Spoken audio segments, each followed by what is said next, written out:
I'm joined now by the epidemiologist Professor Michael Baker, who helped devise New Zealand's response. He was speaking today at a conference organised by the UK's trade union-backed Zero COVID campaign. When you mention New Zealand in this country, quite a few people will say, oh, well, they're a remote island nation with a population the size of Scotland. It's totally different to anything in Britain.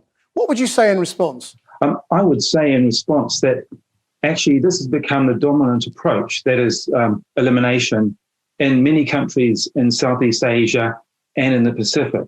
I mean, it's working in countries like Vietnam with 100 million people.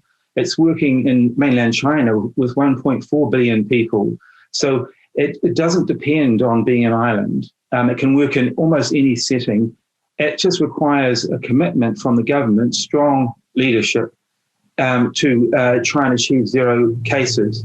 Now, it's important to remember that you don't always get to zero, and you will have setbacks. New Zealand's had outbreaks, but actually the countries pursuing this approach are doing very well from a population health perspective, and also they're protecting their economies, and they're all recovering much faster than countries that are trying to live with the virus. If you want to pursue a rapid decrease in mortality, you have to do everything you can at the moment.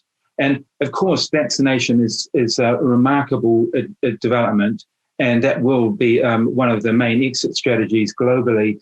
But in the meantime, you have a lot of people who will die unnecessarily unless you pursue a zero COVID approach.